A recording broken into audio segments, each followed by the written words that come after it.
उसके L2 और L3 level के अस्पतालों में अपना इलाज करवा रहे हैं।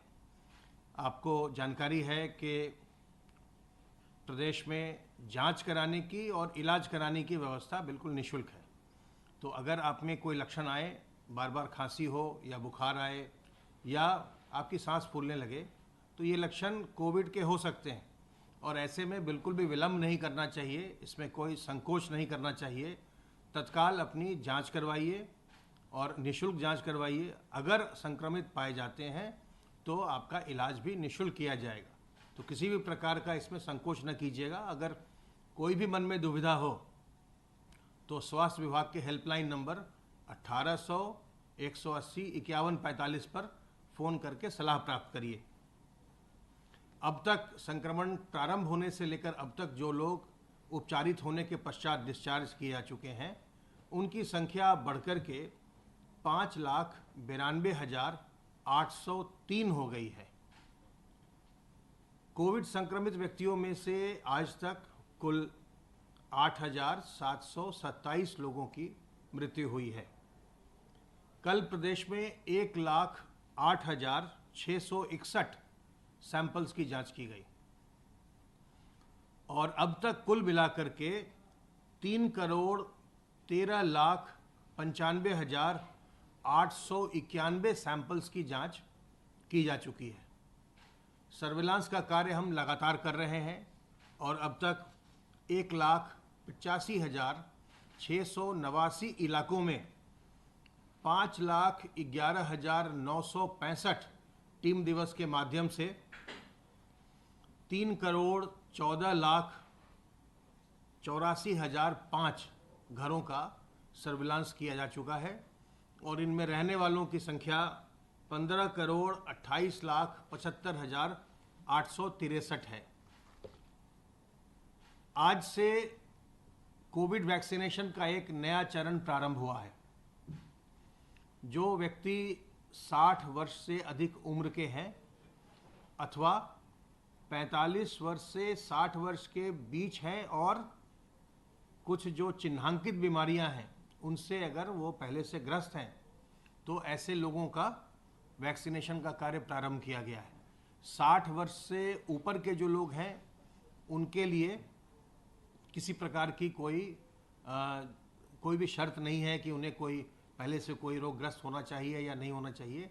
60 से ऊपर के जो भी व्यक्ति हैं उन सब का वैक्सीनेशन अब किया जा रहा है। जो लोग 45 से 60 वर्ष के हैं उनके लिए भारत सरकार के द्वारा 20 बीमारियों की एक सूची बनाई गई है और यदि उन बीमारियों में से कोई बीमारी अगर उन्हें होगी उन लोगों को, तो डॉक्टर के सर्टिफिकेट के आधार पर उन्हें भी वैक्सीन दी जाएगी। आज पूरे प्रदेश में यह चरण प्रारंभ हुआ है और माननीय मुख्यमंत्री जी भी आज ये जो वैक्सीनेशन का कार्य प्रारंभ हुआ बुजुर्गों का, उसको देखने के लिए सिविल हॉस्पिटल गए थे। आज हमने इसको छोटे स्केल पर लॉन्च किया है। 3 अस्पताल हमने हर जनपदों में लिया है, हर जनपद में लिया और उसमें एक सरकारी अस्पताल, एक मेडिकल कॉलेज और एक प्राइवेट हॉस्पिटल को लिया गया।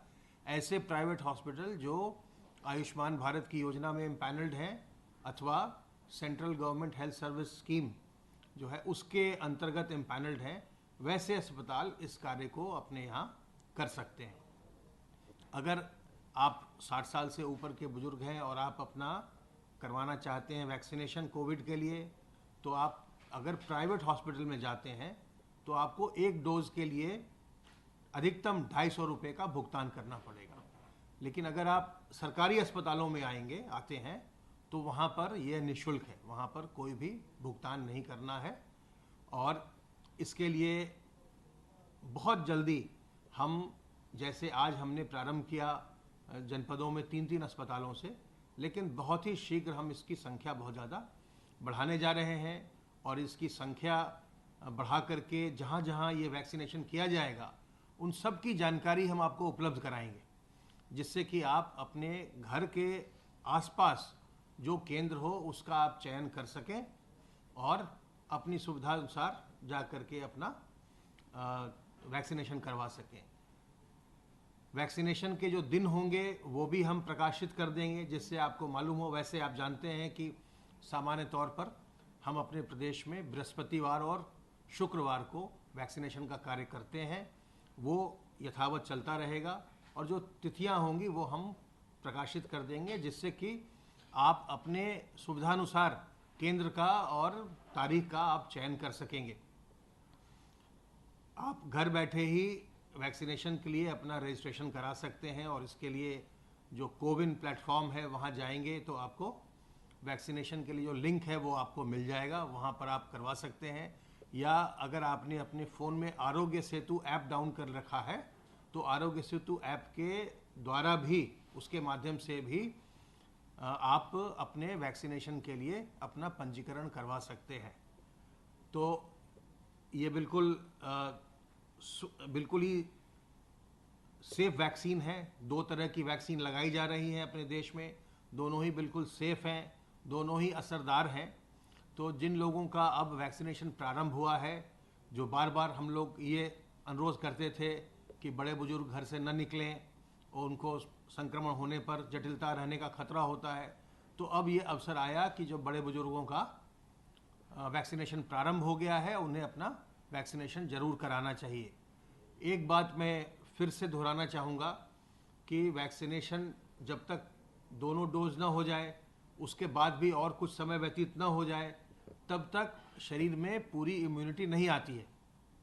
इसलिए जिन लोगों ने आज वैक्सीनेशन करवाना प्रारंभ किया है और जिन लोगों ने वैक्सीन की डोज ली है, उनको किसी भी प्रकार से लापरवाह नहीं होना चाहिए।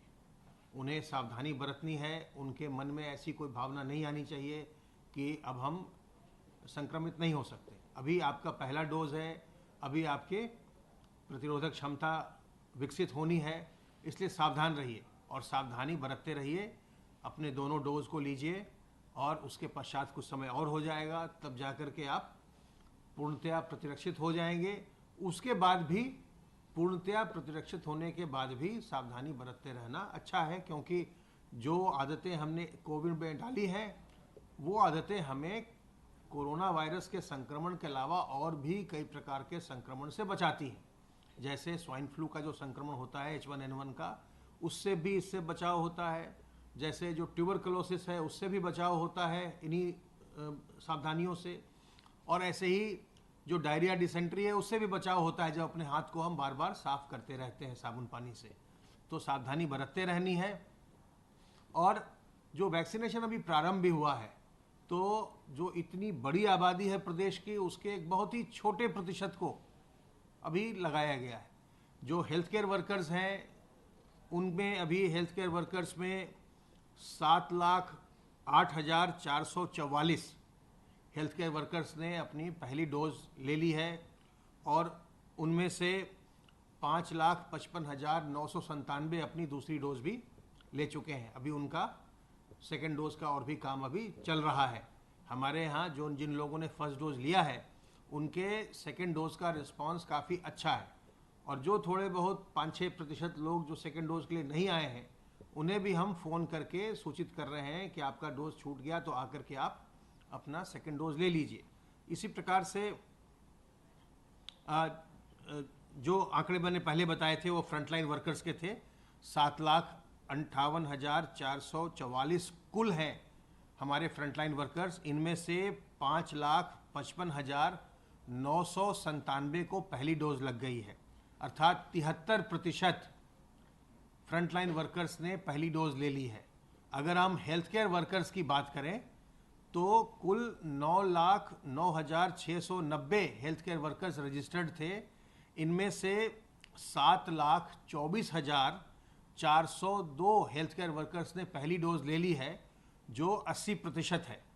और इनमें से 3,87,533 लोगों ने, हेल्थ केयर वर्कर्स ने, दूसरी डोज भी ले ली है। तो इस प्रकार से हमारे प्रदेश में अगर हम हेल्थ केयर वर्कर और फ्रंटलाइन वर्कर की बात करें तो अब तक कुल मिलाकर 77%, 77% लोगों ने अपना पहला डोज ले लिया है।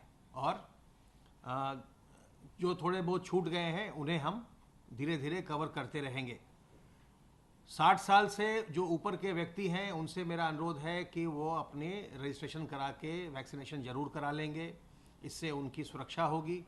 और जब तक बाकी लोगों को जिनको भी अभी पहली डोज लग गई है या जिसको बिल्कुल अभी नहीं लगी है, सावधानी बरतते रहिए, सतर्क रहिए, अपने मुंह और नाक को ढक कर रखिए, मास्क लगाते रहिए, लोगों से 2 गज की दूरी बना कर रखिए और अपने हाथ को साबुन पानी से बार बार साफ करते रहिए।